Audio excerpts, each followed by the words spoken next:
Daddy worked the line at the plant for 34 years. Never missed a shift, never complained about it. Came home every night with grease under his nails, and sat down at the table like a king without a crown. Mama had his plate ready before he walked in. That was just how things worked in our house. Nobody talked about love, we just lived it every single day in 1,000 small ways. I used to think that was just ordinary, just the way every family operated. Took me leaving home and living on my own to understand what I actually had. The way he checked the oil in my car without asking, the way she'd have soup ready when I was sick,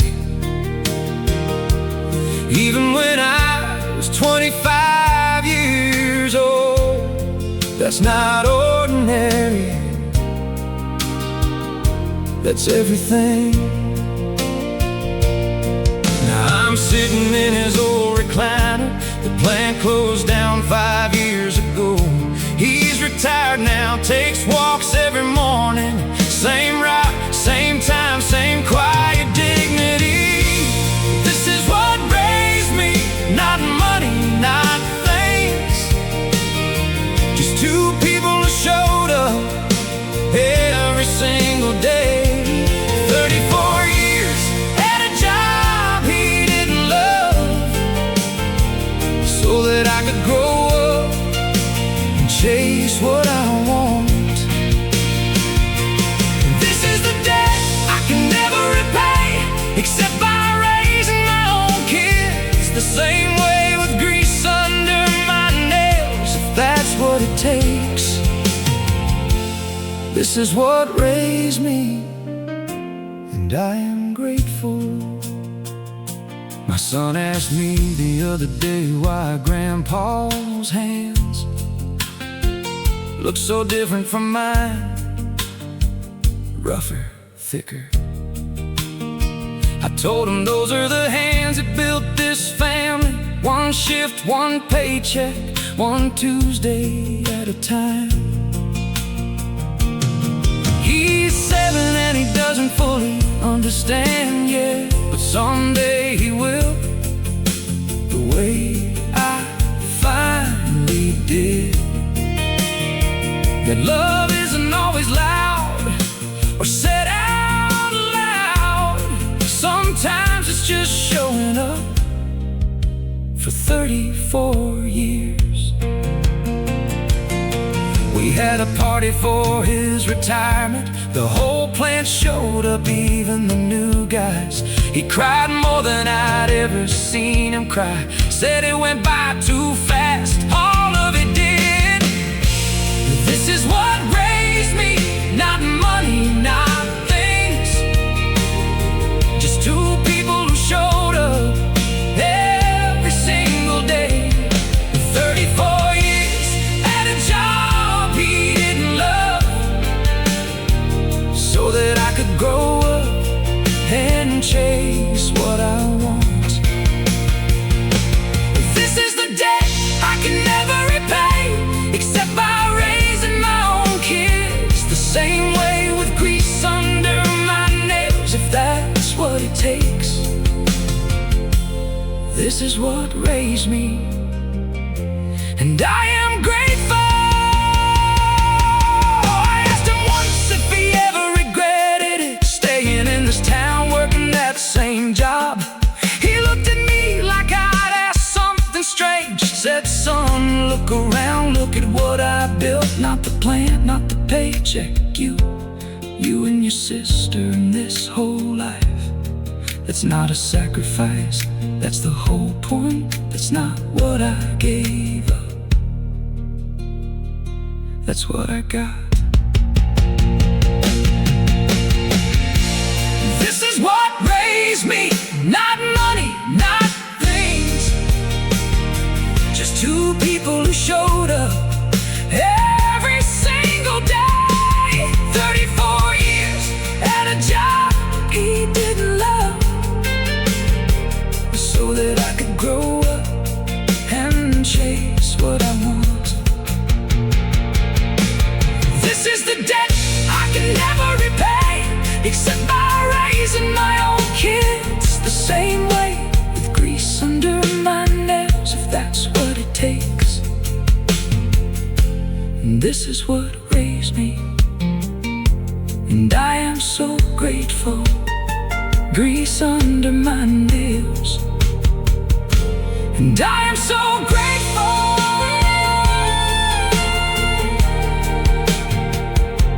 And I am so grateful.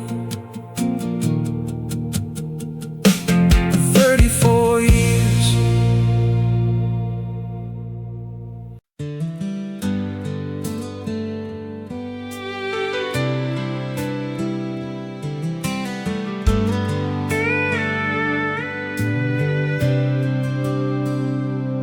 She said yes to me on the Ferris wheel at the county fair when we were 17. I didn't have a ring, just a promise ring from the gas station. Cost me $4. She still has it in a drawer somewhere. Says she'll never throw it away. 26 years and 4 kids later, that $4 ring started everything. We got married in her parents' backyard, folding chairs and a borrowed sound system. My brother was the best man and the DJ played the same 3 songs on repeat all night. We didn't have money for a honeymoon, drove 2 hours to a lake for the weekend, slept in a tent because the motel was full. Best weekend of my entire life. We've been broke and we've been okay. We've had years where everything fell apart, but every single morning for 26 years I've woken up next to my best friend. 26 years of Tuesday mornings, 26 years of figuring it out, 26 years of the same old fights about the same old things, resolved the same old way. 26 years of growing 4 kids into people we are proud to know. 26 years and I do it all again. 26 years and I'm not done yet. Our oldest just got married last spring. I gave a toast and I couldn't finish it.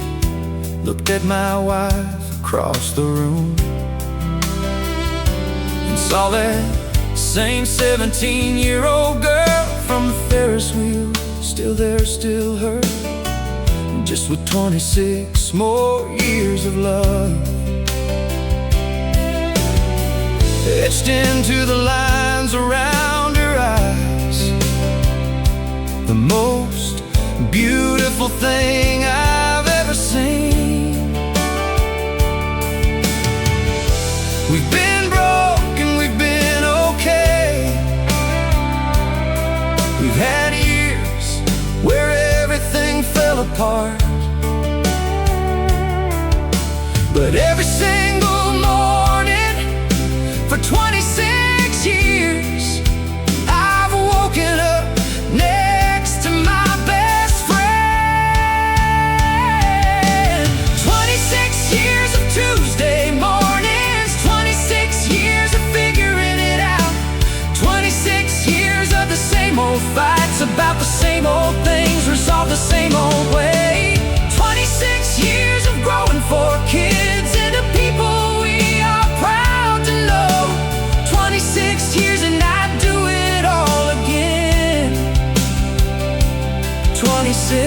years, and I'm not done yet. Young couples ask us sometimes for advice, like we have some kind of secret formula. Truth is, we just decided every single day that this was worth it, and we kept deciding. Some days the decision was easy, some days it took everything we had, but 26 years of choosing this, 26 years of choosing her. 26 years of Tuesday mornings, 26 years of figuring it out, 26 years of the same old fights about the same old thing, resolved the same old way. 26 years of growing for kids and the people we are proud to know. 26 years and I'd do it all again. 26 years and I'm not done yet. 26 years and I'm not done yet. $4 ring, best decision I ever made.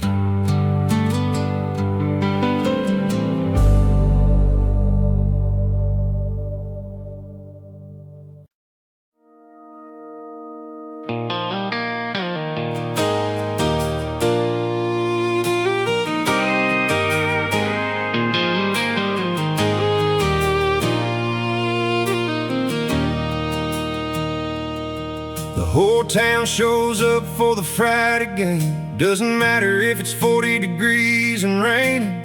Bleachers full of people who watch these kids grow up from T-ball to varsity. Coach Williams has been here 22 years, taught half the dads in the stands tonight. This isn't just a football game, this is the heartbeat of the whole town. My boy's number 12, starting quarterback. I was number 12 too, 30 years ago. Same field, different lights, same nervous feeling, standing on the sideline watching him. His mama's got the same blanket I bought her at a game just like this one back in '94. Some things in this town don't change, and honestly, I hope they never do. The band plays the same fight song, the cheerleaders do the same routines.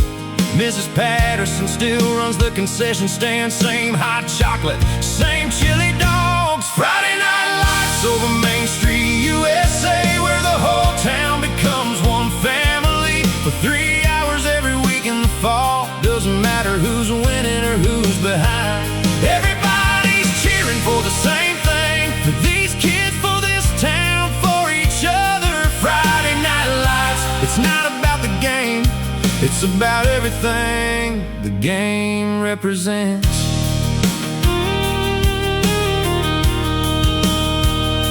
We lost that night, close game, last second field goal, but you'd have thought we won by the way. Everybody hugged and high-fived after, because that's not really what it was about.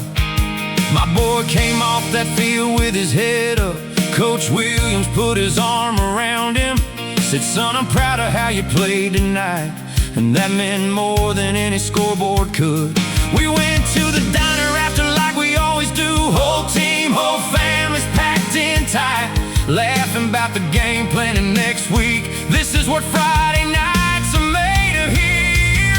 Friday night lights over Main Street, USA, where the whole town becomes one family. For 3 hours every week in the fall, doesn't matter who's winning or who's behind.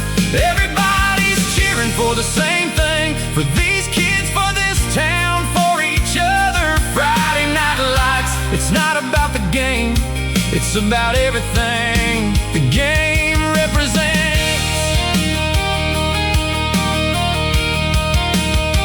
Someday my boy will be standing where I'm standing, watching his own kid wear himself. And Coach Williams' son will probably be coaching, and Mrs. Patterson's daughter running that stand. This town keeps turning generation to generation, but every Friday night in the fall we all show up, rain or cold or whatever, because this is who we are.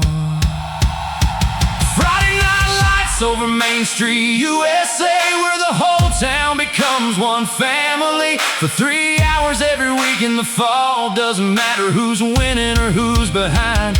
Everybody's cheering for the same thing, for these kids, for this town, for each other. Friday night lights, it's not about the game, it's about everything the game represents. Friday night lights, Main Street, USA. This is who we are, generation to generation.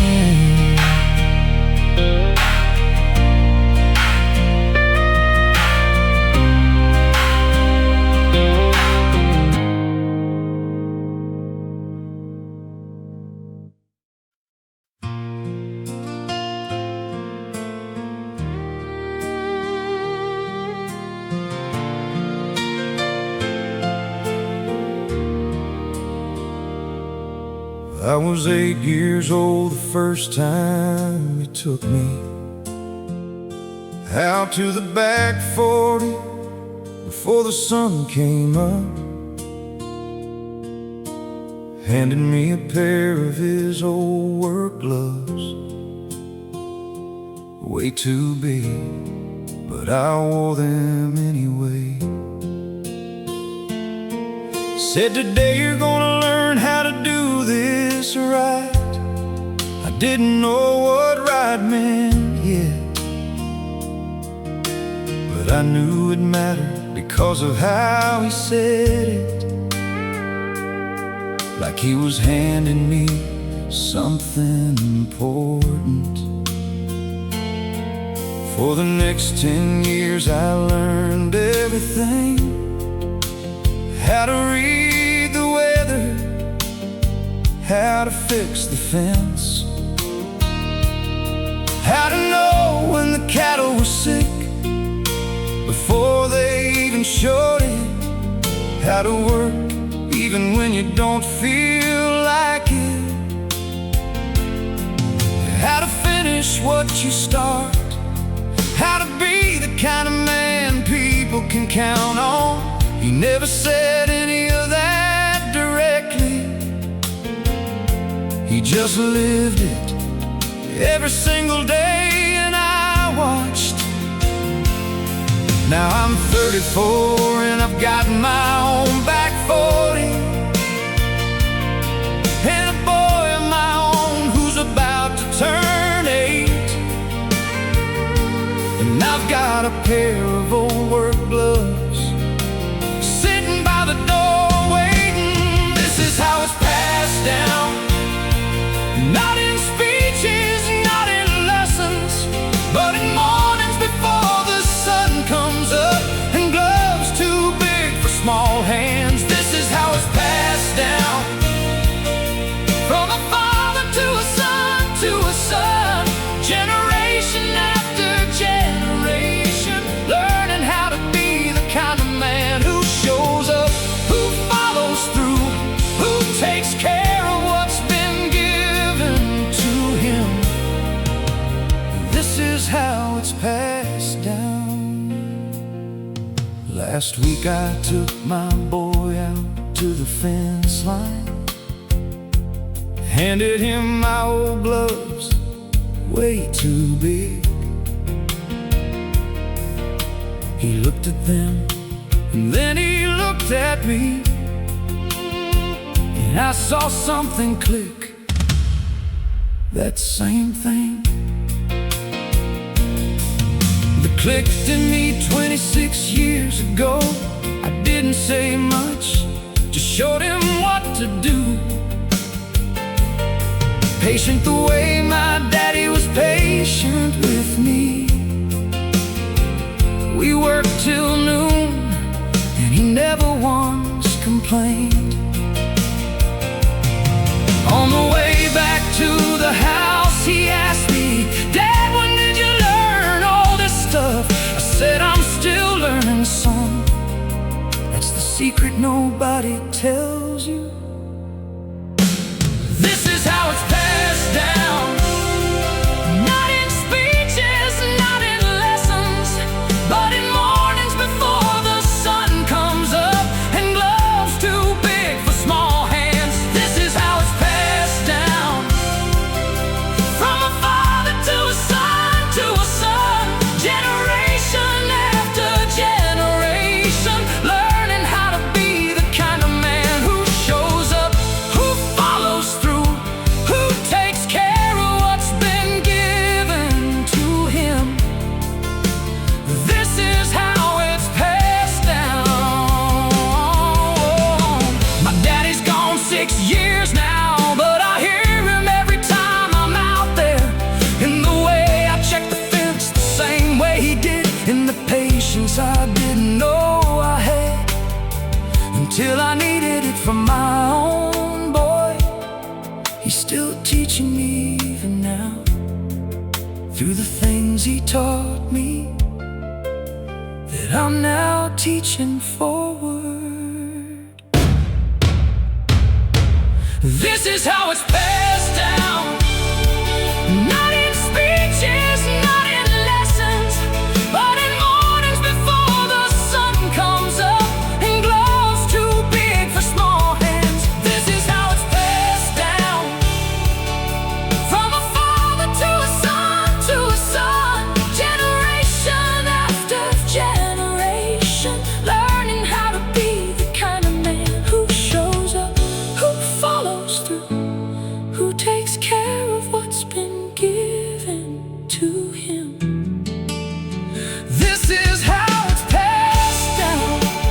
This is how it's passed down. Gloves too big for small hands. Generation after generation, he's still teaching me.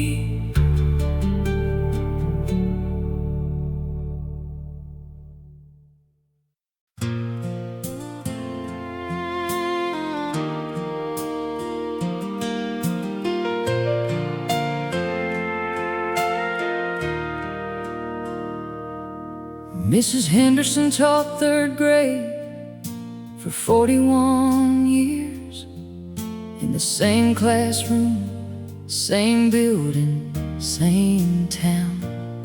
She taught me, she taught my kids, she taught half the people I know at this point. When she finally retired last spring, the whole town showed up at the school gym.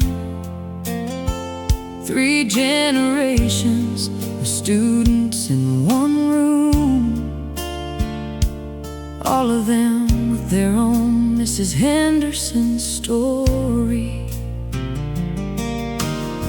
She remembered every single one of us, not just our names, our stories, our struggles. She knew which kids needed extra help and which kids needed someone to believe in them. She bought school supplies out of her own pocket for 30 years before anyone called it a need. She stayed late, she came early, she cared in a way that didn't show up on any test score. At the retirement party, somebody asked her, "What's the secret? 41 years, same place." She said, "There's no secret. These are my kids, every single one of them, forever." Some people build the foundation that nobody sees, but everybody stands on. Mrs. Henderson didn't change the world. She changed 3,000 small worlds, one classroom at a time.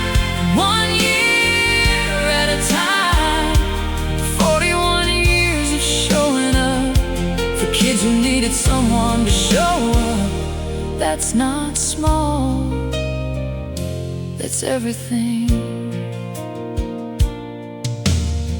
My daughter's in her class right now. Last year, Mrs. Henderson before retirement. She came home one day and said, "Mom," Mrs. Henderson said, "I'm really good at writing. I didn't know that about myself before. That's not just a teacher doing her job. That's a woman planting something that might grow for the rest of my daughter's life." At the party there were tears, there was laughter, there were grown men hugging their old teacher, saying things they never got to say. 41 years, and every one of them mattered. Some people build the foundation that nobody sees, but everybody stands on. Mrs. Henderson didn't change the world. She changed 3,000 small worlds. One classroom at a time, 1 year at a time. 41 years of showing up for kids who needed someone to show up. That's not small, that's everything. There's a whole town full of people walking around with a little bit of Mrs. Henderson, and how they think and what they believe about themselves. And some small confidence she planted without ever knowing how far it would grow. That's the kind of legacy that doesn't make headlines, but it's the kind that holds up everything else. 41 years, and she's just getting started on being a grandmother now, with all that same love. Some people build a foundation that nobody sees, but everybody stands on. Mrs. Henderson didn't change the world. She changed 3,000 small worlds. One classroom at a time, 1 year at a time. 41 years of showing up for kids who needed someone to show up. That's not small, that's everything. 41 years, 3,000 small worlds. That's not small, that's everything.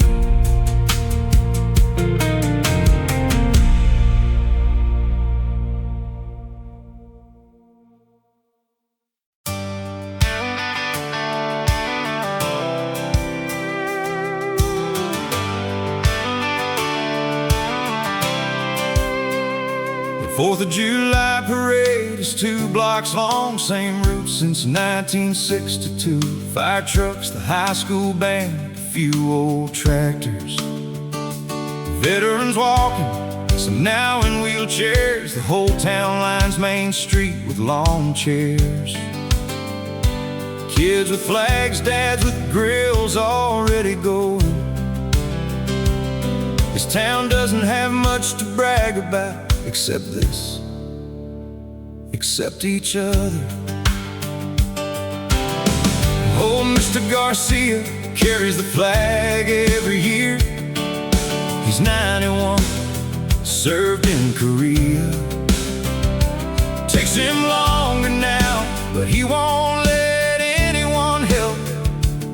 Says he'll do it himself till he physically can't. The crowd goes quiet when he walks by. Everyone stands hands over hearts. Some things in this town are sacred, and that flag in his hands is one of them. After the parade, everyone goes to the park. Potluck tables longer than the parade itself. Every family brings something. Nobody goes hungry. Nobody's left out. This is what they mean by American. Not the speeches, not the politics. This is the parade down Main Street. This is Mr. Garcia and that flag. This is the potluck where everyone brings something and nobody asks who's bringing what. This is a town that shows up for itself. This is what they mean by American. At dusk everyone moves to the football field for fireworks the volunteer fire department puts on. Kids on shoulders, blankets spread out, the whole sky lighting up over this little town. My grandfather used to bring me here, now I bring my own kids. Same field, same fireworks, same feeling of being part of something bigger than yourself. Mr. Garcia sits in the front row every year.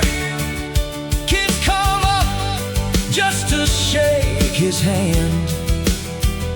He tells them stories if they ask, and every kid in this town is shaking that hand.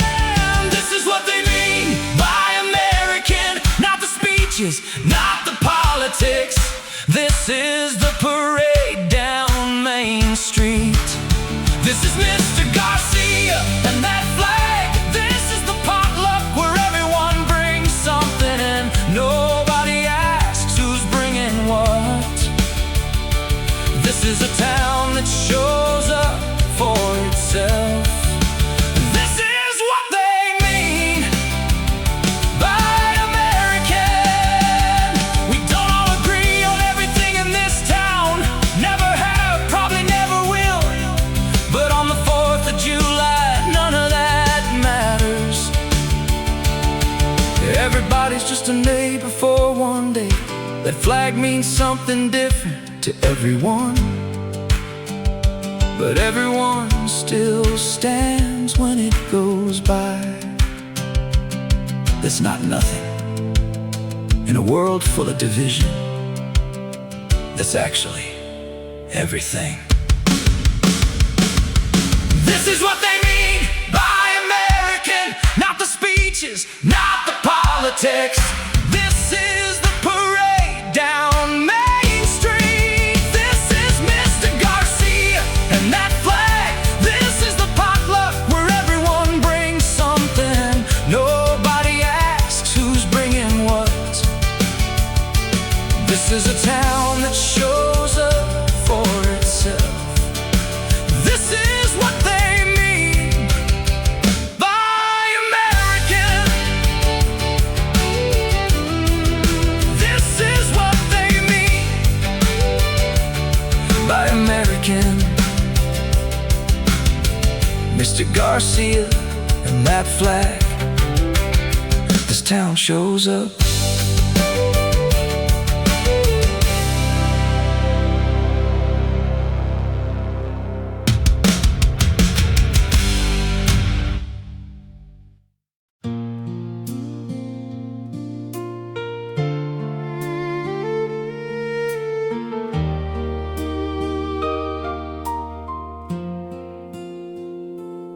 She's been gone 3 years now, and the house is quiet. Different kind of quiet than before. Not peaceful, just empty in a way that fills up every room he walks into. He still makes coffee for two every morning, catches himself, pours half of it out. 48 years of making coffee for two. Some habits don't know how to stop. Their wedding photos photos still on the mantle, black and white, both of them so young. He talks to her sometimes out loud, tells her about the grandkids, about the garden. Says he knows it's probably foolish, but it makes the quiet a little less quiet. The kids worry about him being alone, but this house is where she still is to him. Every Sunday his daughter calls, every Tuesday his son stops by. The grandkids visit on weekends, but evenings are still just him. 48 years builds a life that doesn't just disappear when somebody's gone. The shape of her is in everything, the way he makes the bed, the chair she liked, the garden she planted that he still tends. 48 years builds a love that outlives even losing the person. And that's not sad, it's just how much it mattered. Last week he found a note in her handwriting, tucked in a book she'd been reading.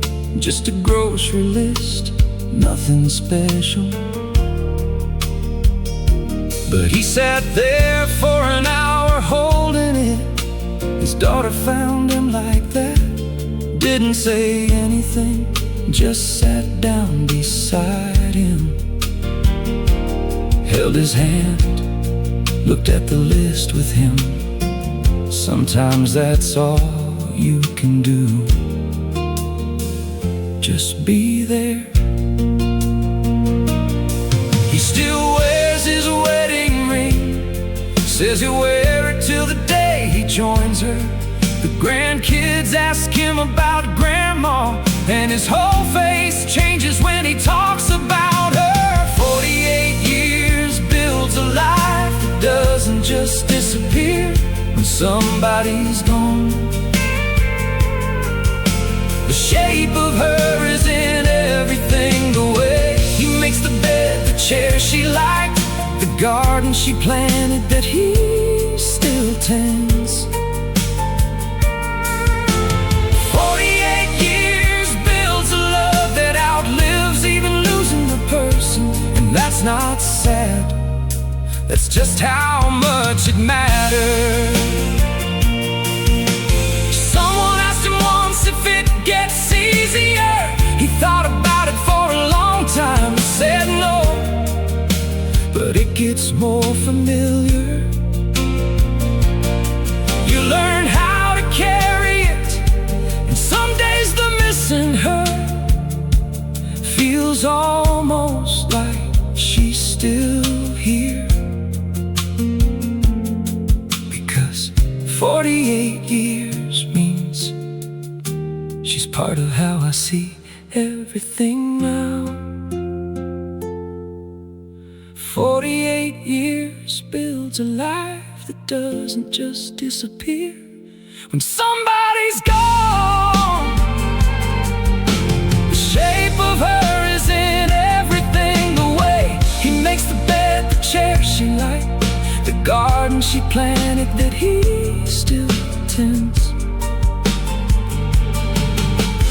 48 years builds a love that outlives even losing the person.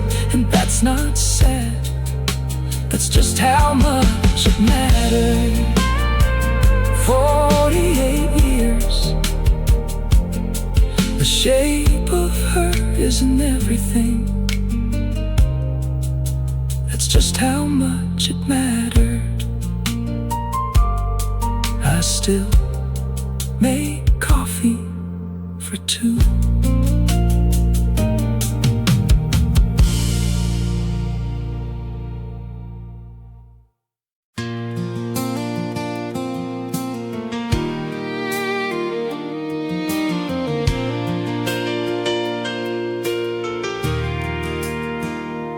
Diner on 5th Street has been there since '58.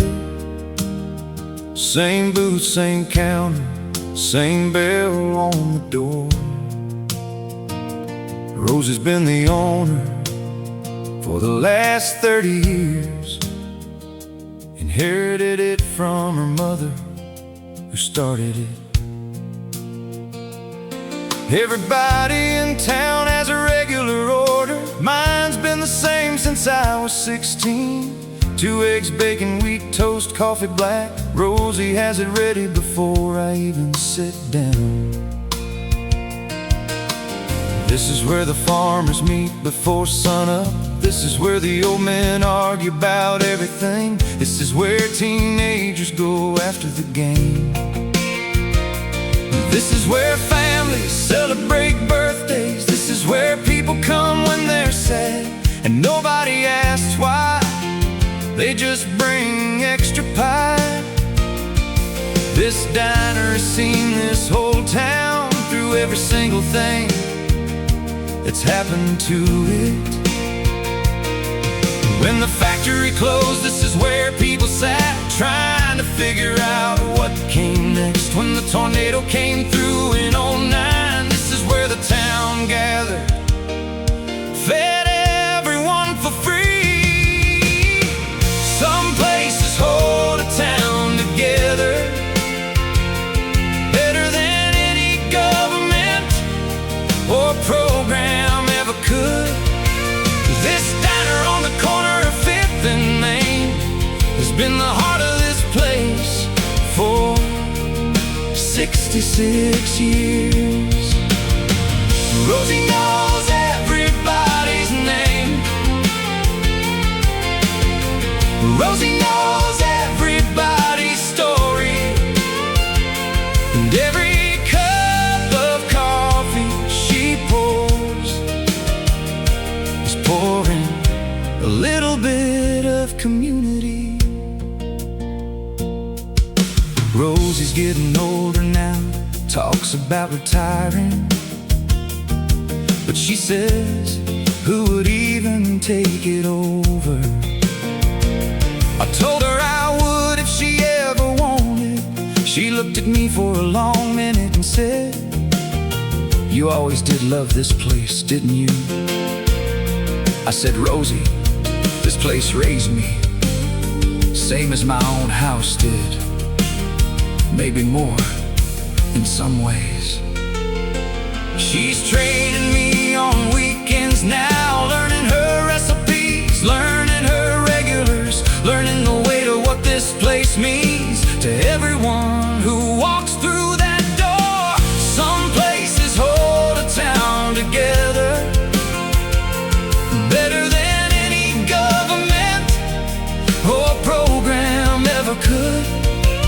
This diner on the corner of 5th and Main has been the heart of this place for 66 years. Rosie knows everybody's name. Rosie knows everybody's story, and every cup of coffee she pours is pouring a little bit of community. Someday it'll be my name on the door. Someday some kid will grow up here the way I did, the way Rosie did, learning the weight and the gift of this place. 66 years and counting. This diner isn't just a business, it's a promise this town makes to itself, that some things will always be here. Some places hold a town together better than any government or program ever could. This diner on the corner of 5th and Main has been the heart of this place for 66 years. Rosie knows everybody's name. Rosie knows everybody's story, and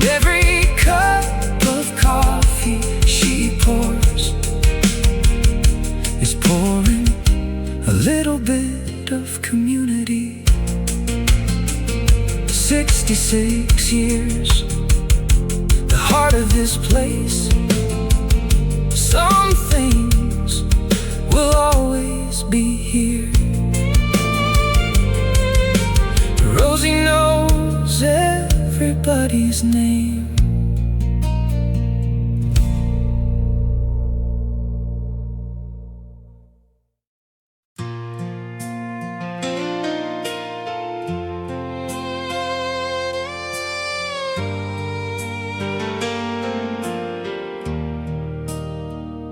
He got the call at 2 in the morning.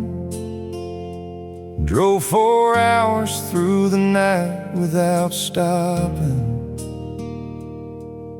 His brother had been in an accident, the kind of call that changes how you see everything.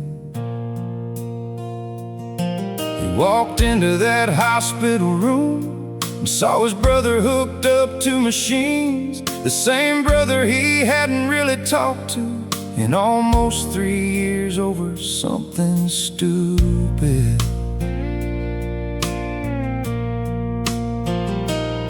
They'd had a falling out about the family land, said things to each other they couldn't take back. 3 years of holidays where they avoided each other. 3 years of mama trying to fix it and failing. But standing in that hospital room, none of that mattered even a little bit. He took his brother's hand and just held it, and his brother, half conscious, held it back. His brother pulled through, it took some months, but the first thing he said when he could really talk was, "I'm sorry," and so was I. 3 years undone in about 10 seconds. Blood is blood, no matter what. No matter how many years go by, no matter what was said or done. When it comes down to it, blood is blood. The land doesn't matter, the argument doesn't matter. What matters is that's my brother, and I almost lost him over nothing. Blood is blood, and family is family. They sold the disputed land eventually, split it evenly, didn't even discuss the details, because neither of them cared about that anymore. They cared about the years they'd lost. Now they talk every week, see each other monthly. The kids are getting close like they used to be. Mama cried when she saw them together at Christmas, first time all 5 of them in years. He told me later, lying in that hospital, looking at machines keeping his brother alive, he realized how small everything else was compared to just having him in the world. Blood is blood, no matter what. No matter how many years go by, no matter what was said or done. When it comes down to it, blood is blood. The land doesn't matter, the argument doesn't matter. What matters is that's my brother, and I almost lost him over nothing. Blood is blood, and family is family. Sometimes it takes almost losing someone to remember why they mattered in the first place. Don't wait for a hospital room, don't wait for a phone call at 2 in the morning.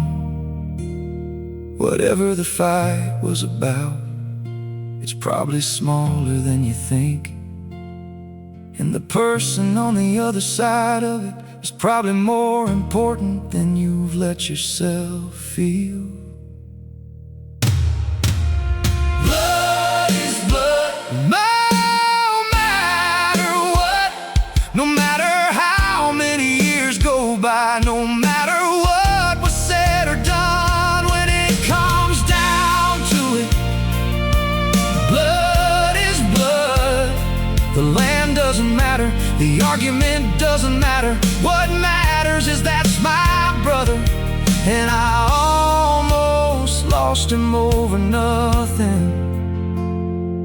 Blood is blood, and family is family. Blood is blood. Family is family. I almost lost him over nothing. Blood is blood, no matter what.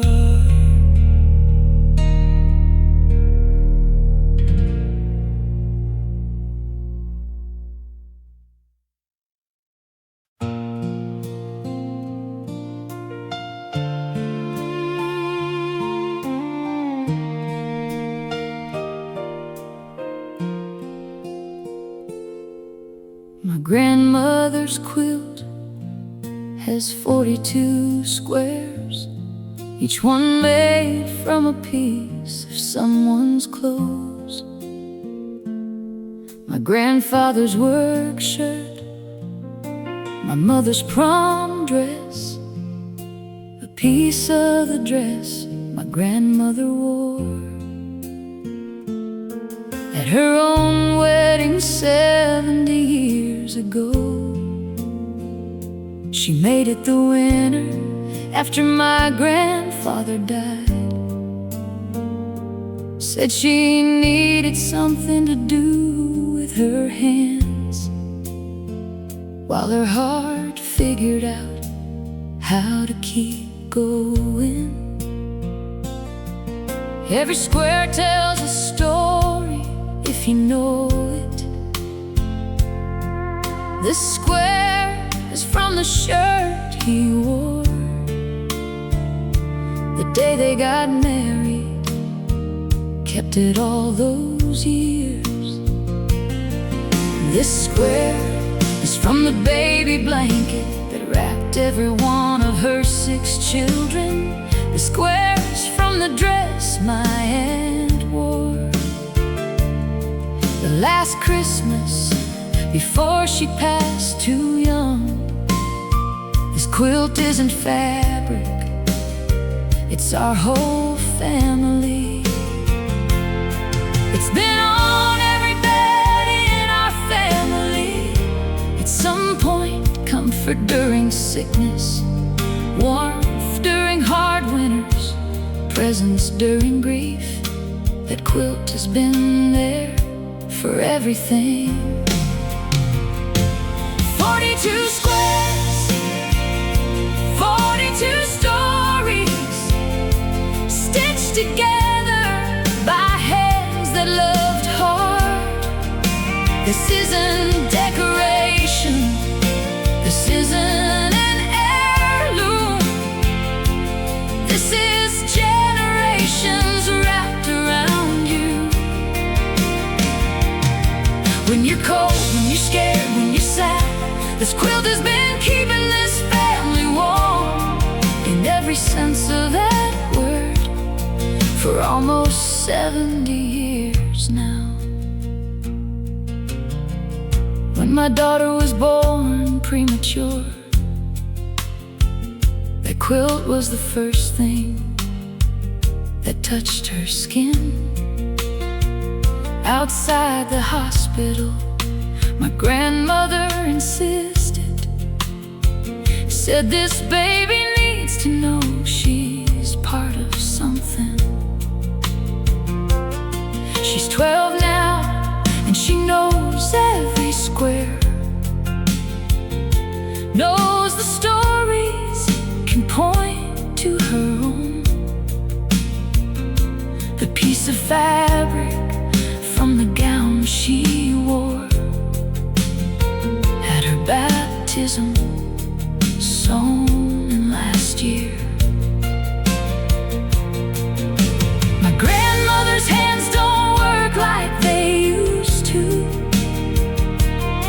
but she still adds a square sometimes. When something happens worth remembering, the quilt quilt keeps growing, the family keeps growing. 42 squares, 42 stories, stitched together by hands that loved hard. This isn't decoration, this isn't an heirloom. This is generations wrapped around you. When you're cold, when you're scared, when you're sad, this quilt has been keeping this family warm, in every sense of that word, for almost 70 years now. Someday the quilt will be too fragile to use. We'll have to put it somewhere safe, behind glass maybe. But until that day, it stays on a bed, being used the way it was always meant to be. Because love isn't meant to be preserved, it's meant to be worn out, used up, lived in.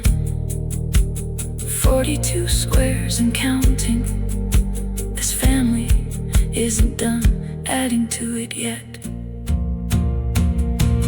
42 squares, 42 stories, stitched together by hands that loved hard. This isn't decoration, this isn't an heirloom. This is generations wrapped around you.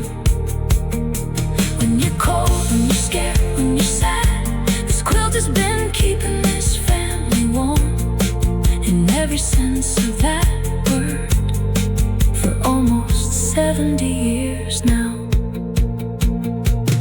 42 squares, generations wrapped around you. This family isn't done yet, stitched together by hands that loved hard.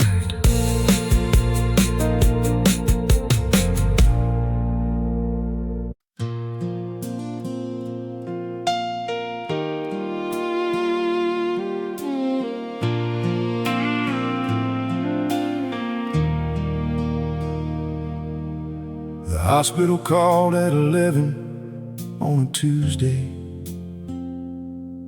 Said your father's had a heart attack, come now. I drove like I'd never driven before, praying out loud the whole way there. He survived it, but barely, the doctor said. Said he's lucky, said it's a wake-up call. I sat in that waiting room for 6 hours, thinking about every conversation we never had. My dad and I have always loved each other, but we never really talked about it. We talked about the weather, about sports, about the truck that needed work. Real conversations weren't really our thing. Sitting in that waiting room, I realized I didn't actually know my father. Not really, not the man underneath the dad. When they let me see him hooked up to monitors, looking smaller than I'd ever seen him, I sat down beside his bed and just said, Dad, I love you, and we need to talk more.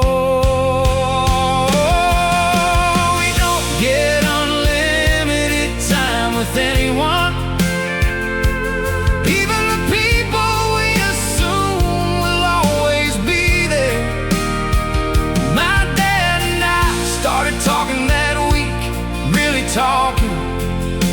his childhood, his regrets, his hopes for me, things he'd never said. 6 months of conversations we should have had years ago, compressed into the time he had left. Because turns out the heart attack wasn't the wake-up call, almost losing him without really knowing him was. He passed 8 months later, peacefully, but those 8 months gave me my father in a way I'd never had him before. I know things about him now that matter. I know what he was scared of, what made him proud. I know he almost didn't marry my mom, and I know why he changed his mind. I know him now, finally, before it was too late. At his funeral I told some of those stories, things he told me in those 8 months. People said they didn't know that about him. I said neither did I, until recently. We don't get unlimited time with anyone, even the people we assume will always be there. My dad and I started talking that week, really talking about his childhood, his regrets, his hopes for me, things he never said. 6 months of conversations we should have had years ago, compressed into the time he had left. Because turns out the heart attack wasn't the wake-up call, almost losing him without really knowing him was. I tell my own kids I love them every day now, not because I didn't before, I did, but because saying it isn't enough. You have to actually know each other. The weather and the sports and the truck, those are fine, but they're not everything. Don't wait for a hospital call to start the conversations that matter.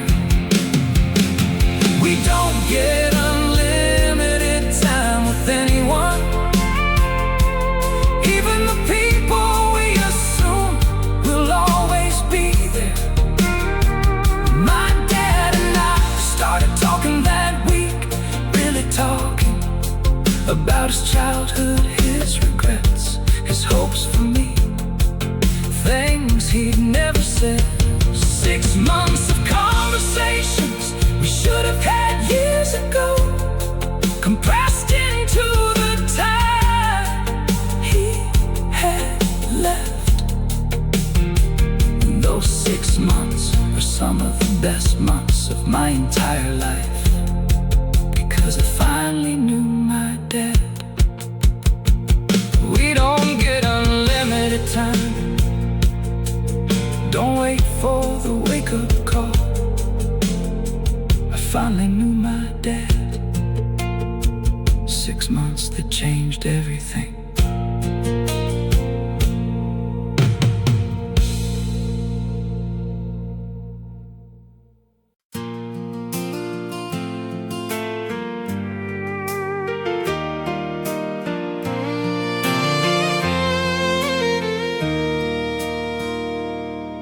Food pantry behind the Methodist church started as a folding table and a cardboard box.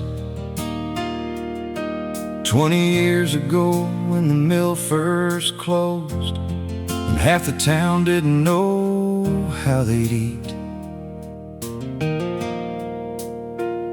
Now it's a whole room organized and stocked run entirely by volunteers all from this town.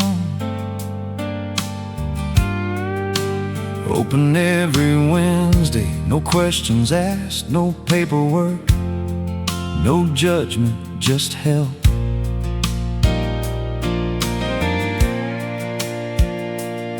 My mom's volunteered there for 15 years. Says everybody who comes through that door is somebody she went to school with, or their kids, or their parents. This isn't strangers helping strangers. This is neighbors helping neighbors. The same families who used it once often end up volunteering later. Last year my own family needed. After I got laid off for 4 months, I was embarrassed, almost didn't go. My mom said, don't be ridiculous, it's just us helping us. Small towns take care of their own. Nobody makes a big deal about it. No press conferences, no announcements.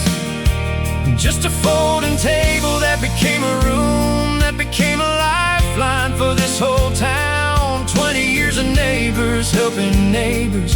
20 years of nobody going without, because this town decided nobody would.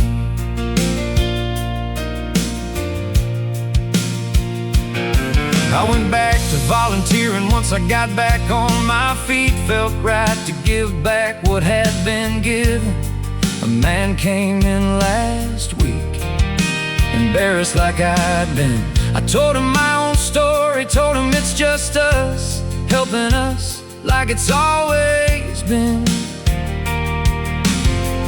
He relaxed a little, took what he needed, said thank you. And I said, don't thank me, thank this whole town. We built this together. This town doesn't have much economically, but it has this, it has each other. 20 years of a folding table that turned into something that holds everyone up. Small towns take care of their own. Nobody makes a big deal about it. No press conferences, no announcements. Just a folding table that became a room, that became a lifeline for this whole town. 20 years of neighbors helping neighbors. 20 years of nobody going without, because this town decided nobody would. You can talk all you want about policy, about what should happen at some higher level, but down here on the ground in this town, we just take care of each other. 'Cause that's what you do when you actually know the people standing in line.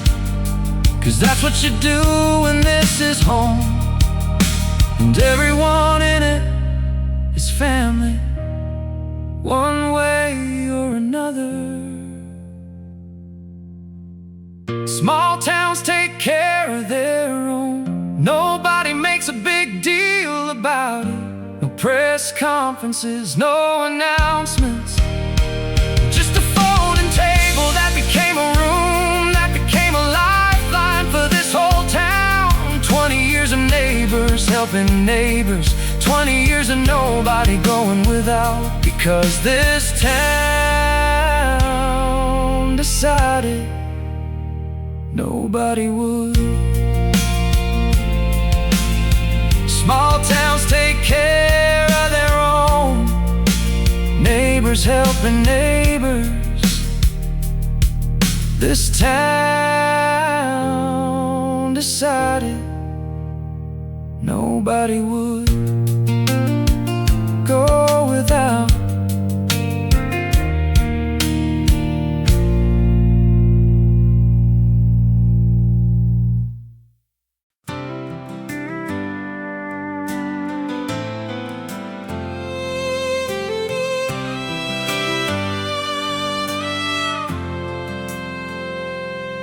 I was the first one in my whole family to ever go to college, first to leave this town. My parents drove me 6 hours to the dorm, helped me carry boxes up 4 flights of stairs. My dad, who'd never said much, hugged me longer than he ever had before. Said, "I'm proud of you," in a voice that cracked in a way I'd never heard.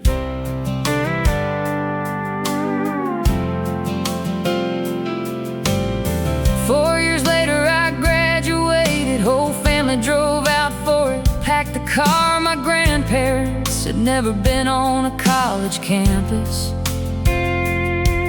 walked around like it was a foreign country, took photos of everything, the buildings, the choir.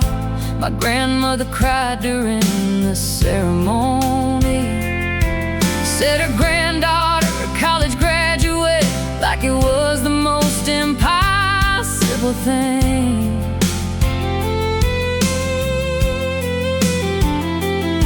I got a good job in the city after, started a whole different kind of life. But every time I go home, I remember exactly where I came from. I'm the first, but I won't be the last. Every door I walk through, I'm holding open for my cousins, for my little brother, for every kid in this family coming up behind me. I'm the first, and that means something. Not because I'm special, but because now they know it's possible. Somebody from our family did it, and if I did it, so can they.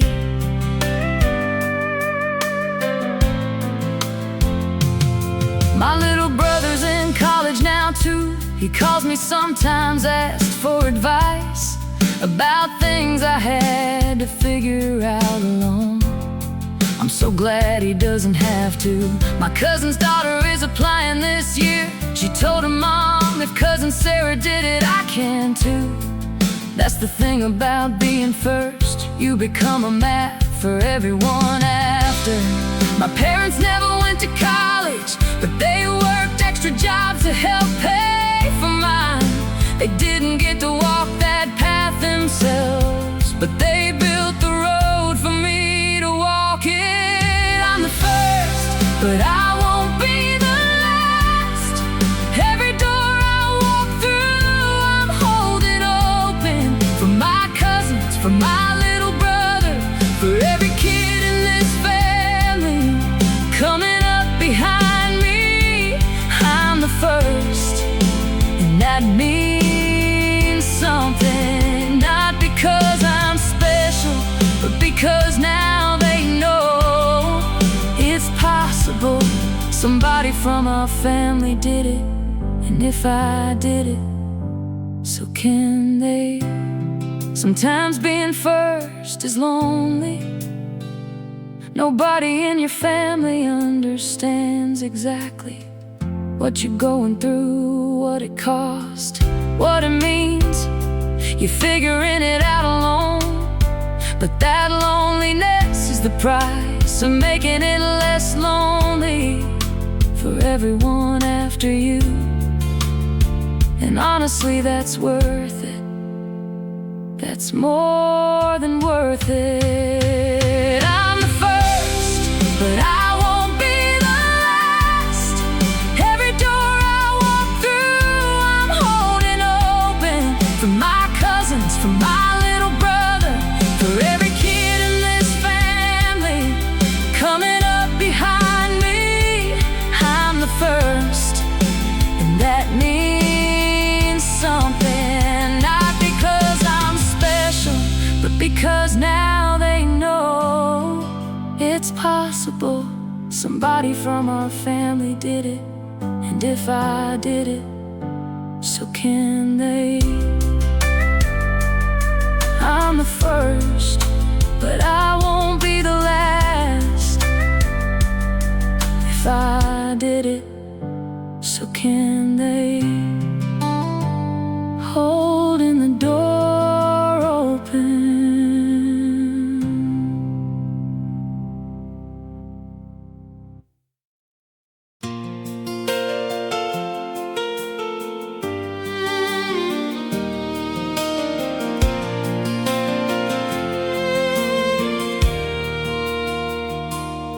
The old church on Route 9 burned down in March. Lightning strike during a storm, total loss. 140 years the building stood. Generations baptized, married, buried from there. The congregation was maybe 60 people, mostly older, mostly not wealthy. Everybody figured that was probably it. Insurance wouldn't cover near enough to rebuild. But the next Sunday, 60 people showed up anyway. Stood in the field where the church used to be. Pastor said, let's just have church right here. And they did, folding chairs in the grass. The word got around town what had happened. By the next Sunday there were 200 people showing up to a church service in a field for a church most of them didn't even attend. The hardware store donated lumber. The high school let them use the gym for winter. Contractors donated their weekends. Word spread to towns that weren't even close. A church isn't a building, they say, but that building held 140 years of this town's most important moments. And when it burned, this town rebuilt it, not because of religion necessarily, but because that building belonged to everyone. Even people who never set foot inside. This town doesn't let things that matter disappear. It took 8 months, all volunteer labor, materials donated from 3 counties over. When they finished, they had a dedication. 500 people showed up, more than the church had ever held, even at its busiest. The pastor said something I'll never forget. He said, this building isn't bigger than the old one, but this town just got a whole lot bigger. People who'd never been inside a church helped build this one with their own hands. Now some of them go sometimes, not because they were converted, because they belong. A church isn't a building, they say, but that building held 140 years of this town's most important moments.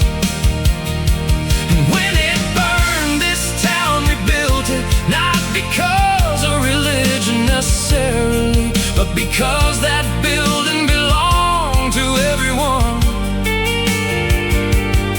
Even people who never set foot inside.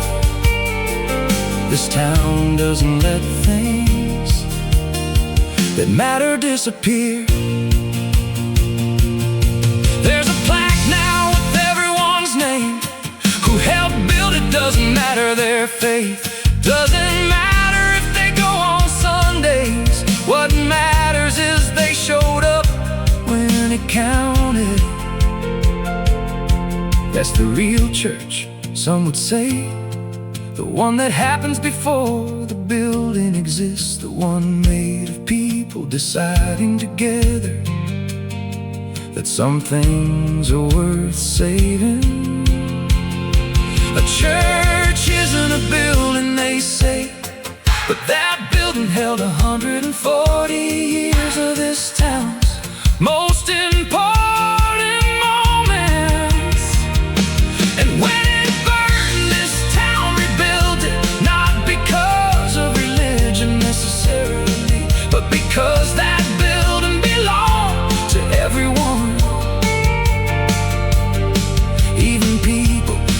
never set foot inside.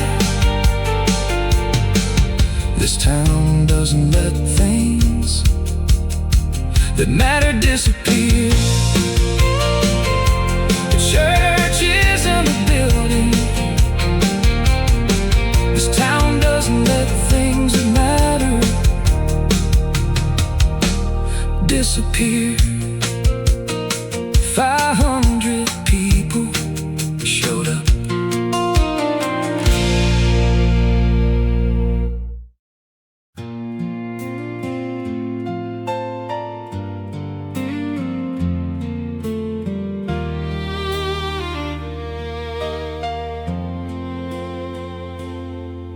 Every year on my birthday, my mom calls and tells me the story of the day I was born. Same story every year, word for word almost. The blizzard, the drive to the hospital, my dad sliding the truck into a ditch, a stranger pulling them out with his tractor, making it just in time, barely. She tells it like it happened yesterday. When I was younger, I used to roll my eyes. Mom, I've heard this story 100 times, but last year something hit different. Maybe because I have my own kid now. I realized she's not just telling a story, she's telling me I was wanted before I could even understand what that meant.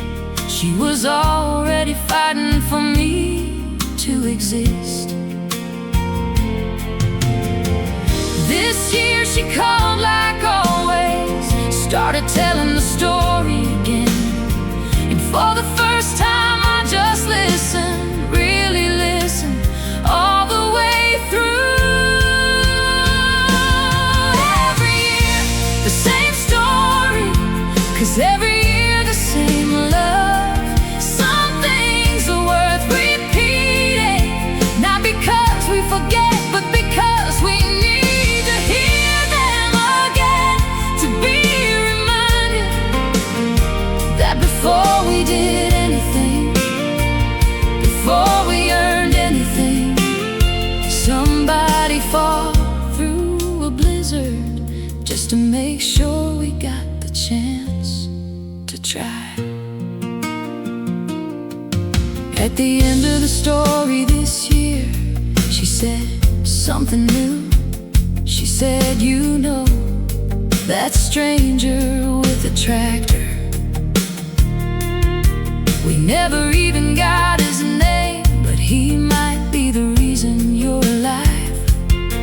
I think about him sometimes, wonder where he is. I said, Mom, maybe he doesn't know what that moment meant to all of us. She said, that's how most important things work. I hung up and sat there for a while, thinking about my own kid's birth story, the one I'll tell every year now, the one that means something different every year. Every year the same story, 'cause every year the same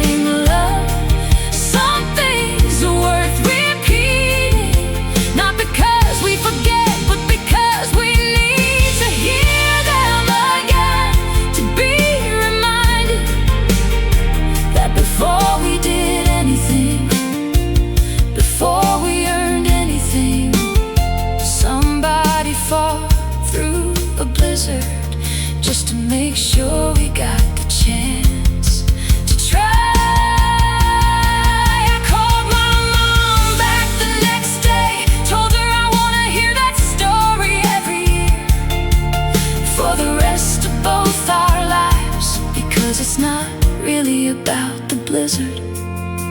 It's about being told every single year that my existence meant something, that somebody fought for it. And that's a story worth repeating forever. Every year, the same story, 'cause every year the same love. Some things are worth repeating, not because we forget, but because we need to hear them again, to be reminded that before we did anything, before we earned anything, somebody fought through a blizzard just to make sure we got the chance to try. Every year, the same story, same love, worth repeating forever. Somebody fought through a blizzard.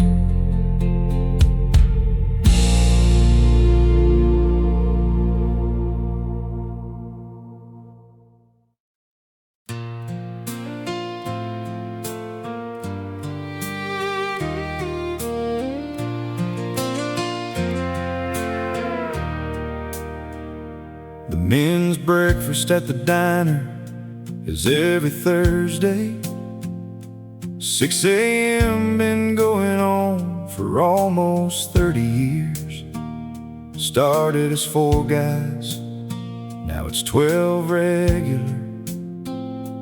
Different generations, different backgrounds. A retired farmer, a young mechanic, a pastor, a guy who works at the bank.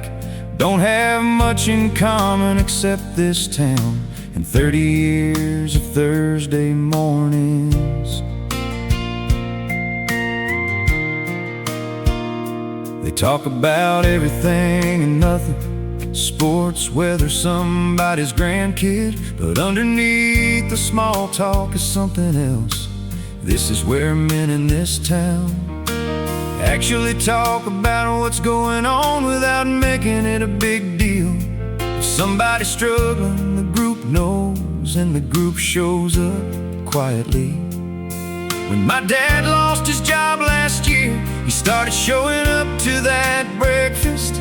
Said it kept him from sitting home alone. 6 months later, 3 job leads came from that table.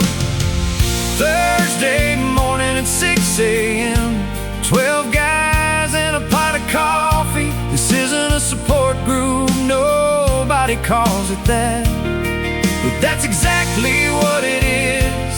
Men taking care of men, the way men in this town have always done it. Not with hugs and big speeches, but with showing up every single Thursday. When old Pete's wife passed away, the Thursday group was at his house by 7. Not to talk about it really, just to be there, drink coffee, sit with him. Nobody made him talk if he didn't want to, but he wasn't alone, and that mattered. 6 months later, he started coming back to the diner slowly, because they kept showing up. My dad's been part of this group for 2 years now. Says it's the best thing that's happened to him. Not because of anything specific, just because of showing up every Thursday. Thursday morning at 6 a.m., 12 guys and a pot of coffee. This isn't a support group, nobody calls it that, but that's exactly what it is. Men taking care of men, the way men in this town have always done it. Not with hugs and big speeches, but with showing up every single Thursday.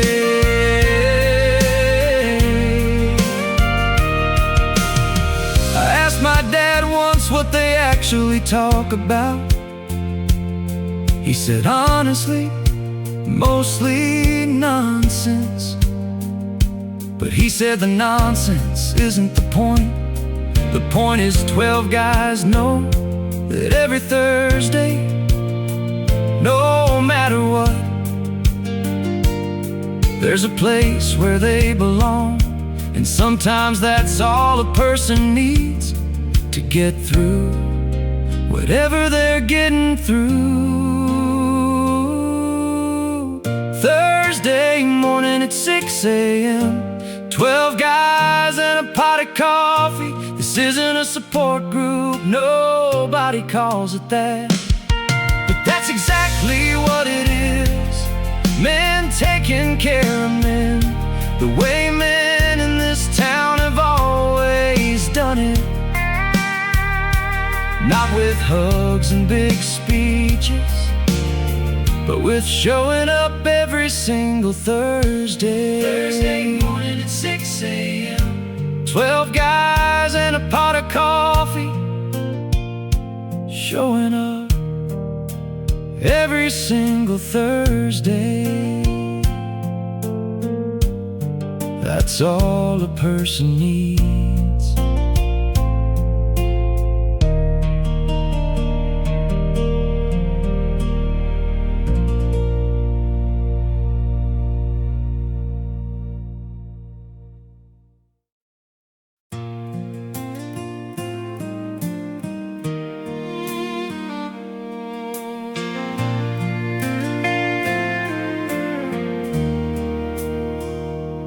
Daughter asked me last night at dinner, Dad, were you scared when you proposed to Mom?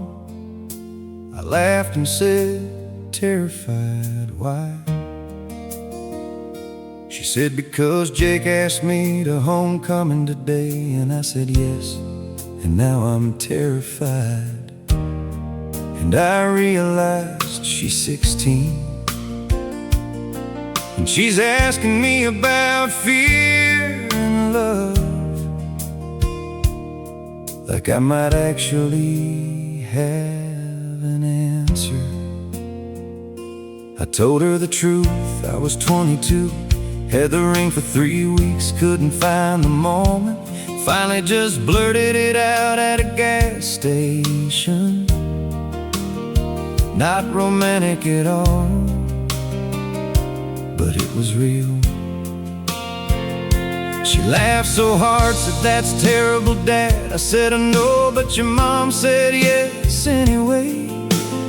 Sometimes a moment isn't perfect, but the person is, and that's what matters.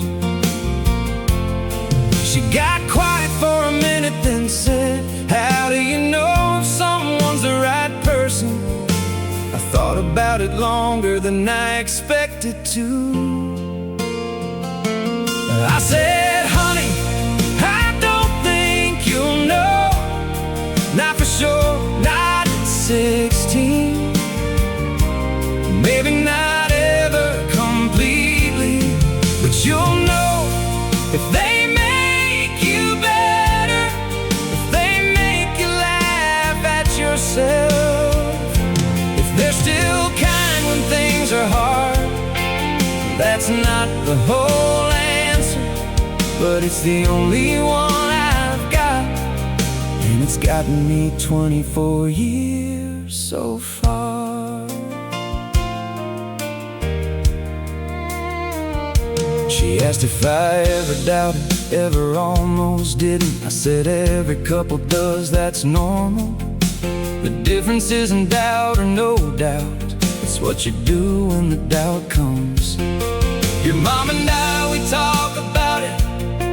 We don't pretend it's always easy, but we choose this every single day. That choosing, that's the real proposal. She hugged me before bed that night, said, thanks, Dad, that actually helped. I sat there thinking about being 22 at a gas station, terrified and so sure. I said, honey, I don't think you'll know. Not for sure,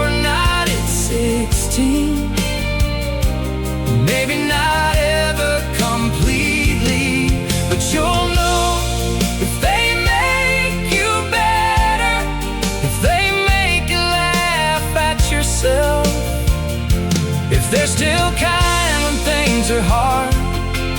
That's not the whole answer, but it's the only one I've got. And it's gotten me 24 years so far. Someday she'll have her own gas station moment, or whatever version it turns out to be. And I hope she remembers this conversation, not the advice exactly, but the honesty that her old man was scared too, that everyone is, and you do it anyway. Because some things are worth being scared for. That's maybe the whole secret right there. I said, honey, I don't think you'll know. Not for sure, not at 16. Maybe not ever completely, but you'll know if they make you better, if they make you laugh at yourself, if they're still kind when things are hard. That's not the whole answer, but it's the only one I've got. And it's gotten me 24 years so far. 24 years so far. That's not the whole answer, but it's the only one I've got.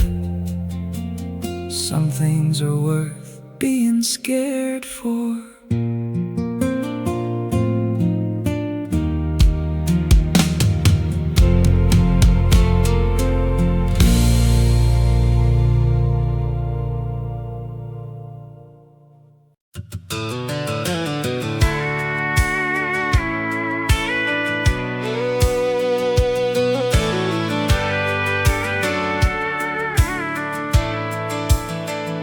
The volunteer fire department here is literally every able man in town. My uncle's been on it for 30 years, never paid a dime, never asked to be. They train every Tuesday night, rain or shine. Most of them have regular day jobs, farmers, mechanics, the guy from the hardware store. But when that siren goes, they drop everything. 2 years ago, my neighbor's barn caught fire. 3 in the morning, my uncle was first truck there. 12 men, all volunteers, all neighbors, fought that fire for 6 hours straight. Saved the house, lost the barn, but saved the animals. My neighbor cried, said, I don't know how to thank you. My uncle said, you don't have to. That's what we're here for. These men get nothing for this. No salary, no glory, mostly nobody even knows. Unless something happens to your place, and then you know exactly who they are. Every siren means somebody dropped everything, left their dinner, left their bed, left their family to go help somebody they probably know. Because in a town this size, you know everybody. This is what it means to volunteer, not for recognition, not for anything back, just because somebody needs help and you're able to give it.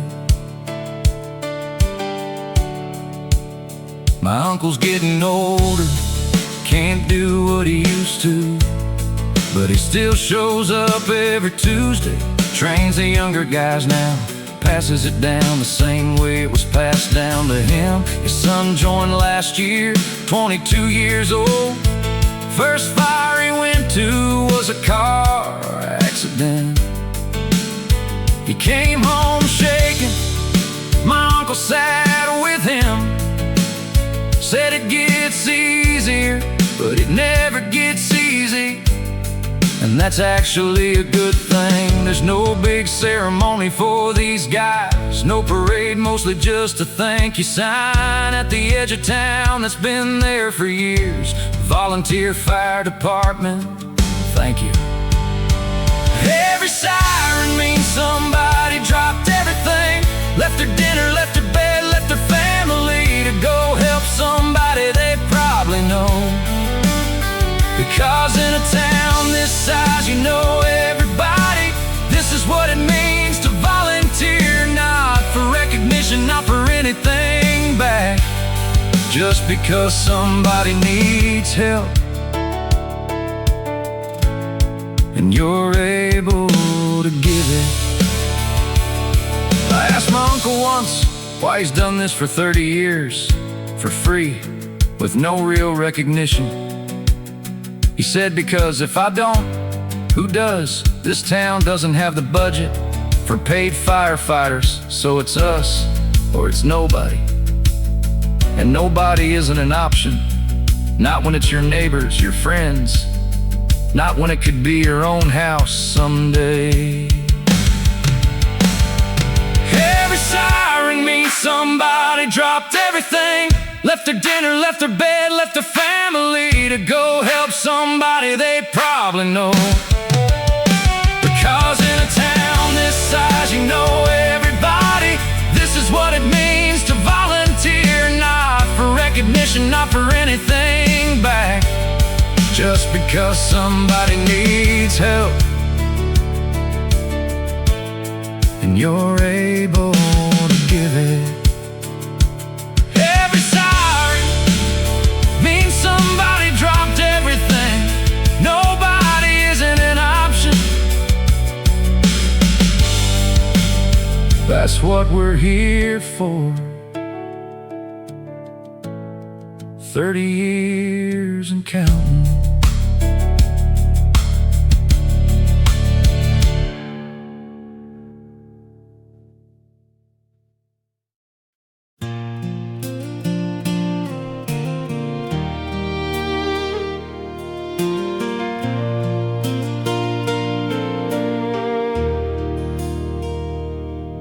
Grandfather built this house in 1962 with his own hands, with help from his brothers. Every room has a story if you know where to look. The door frame where he measured all the kids. Growing up marks and dates, going back decades. The kitchen table he built from a single oak tree that came down in a storm the year I was born. Nothing in this house was bought just to be bought. When he passed, the house went to my dad, and now my dad's getting older too. We've talked about what happens next. He asked me if I wanted it someday. I said, Dad, I don't want it someday. I want to start coming back now, learning it. The garden, well, the things that need tending, before it's just me figuring it out. Now I drive out every other weekend. My dad's teaching me everything, not because he has to leave soon, but because some things take years to learn right. This house isn't just a house, it's 60 years of a family figuring out how to take care of each other and this land. And someday it'll be on me to keep that going, to add my own marks to that door frame, my own stories to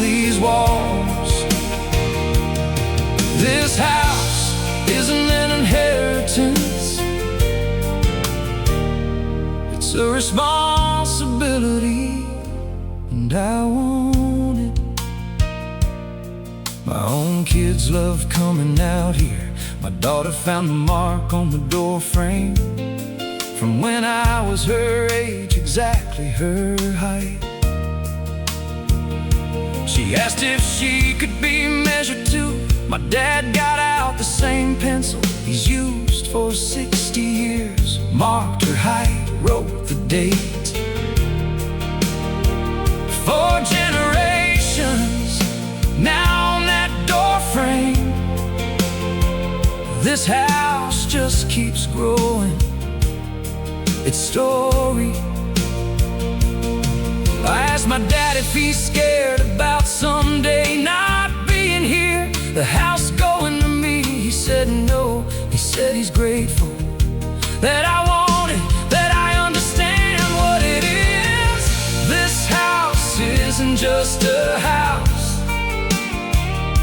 It's 60 years of a family figuring out how to take care of each other in this land. And someday it'll be on me to keep that going, to add my own marks to that door frame, my own stories to these walls. This house isn't an inheritance, it's a responsibility, and I want it. Houses can be bought and sold. This house could be too, I suppose, but it would stop being this house the minute it left this family.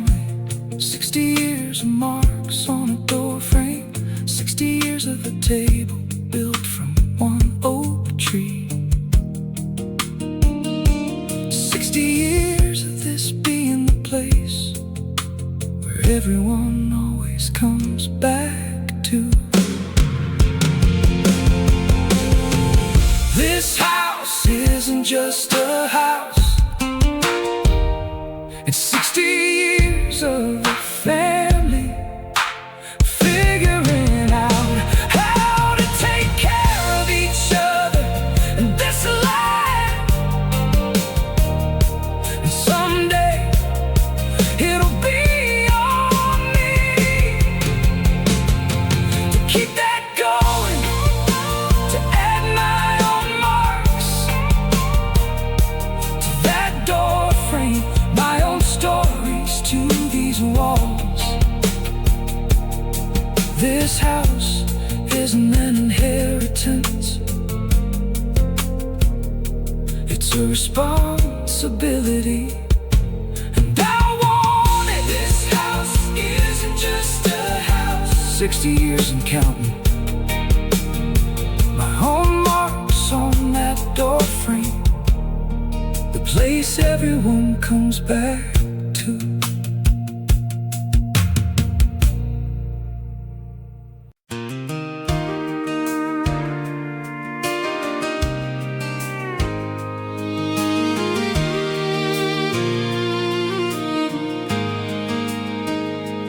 Every Thanksgiving, 40-some people show up at my grandparents' farm. Cousins I only see once a year. Table set up in 3 different rooms because nobody's house is big enough for how big this family has gotten. But everybody fits somehow every year. Folding chairs, card tables, the porch if it's warm enough. My grandmother's been cooking for this for 60 years. Started when it was just her and Grandpa and 3 kids. Now it's 3 kids, their kids, their kids' kids. 4 4 generations around those tables. She still makes everything from scratch, even though her hands shake a little now. My mom and aunts help more each year, but Grandma still runs the kitchen, still says grace. Before we eat, Grandpa always says the same thing. Said it every year for 60 years.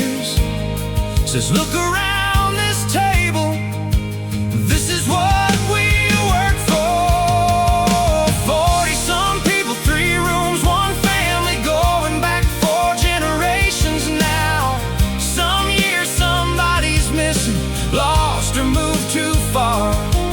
We feel that empty chair every time, but mostly every year we're all here, loud and messy and arguing about football.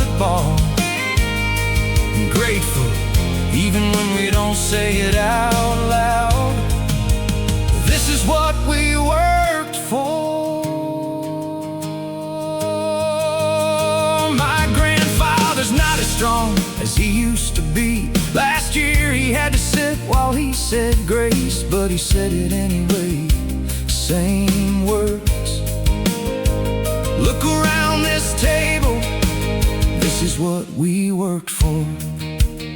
My own kids are old enough now to understand what this gathering means, why it matters. They're starting to bring their own cousins. The next generation is already starting. Someday I'll be the one saying grace. Someday this farm might not be able to hold us all, but the gathering won't stop. Some version of this table will keep going. 40-some people, 3 rooms, 1 family, going back 4 generations now. Some year somebody's missing, lost or moved too far. And we feel that empty chair every time, but mostly every year we're all here, loud and messy and arguing about football. And grateful, even when we don't say it out loud. This is what we work for. I used to think Thanksgiving was about the food, the turkey, the pies, all of it. But it's not. It's about the 40-some people, squeezed into 3 rooms, all related, all showing up year after year, choosing each other again and again. That's the thing nobody tells you about family. You have to keep choosing it every single year.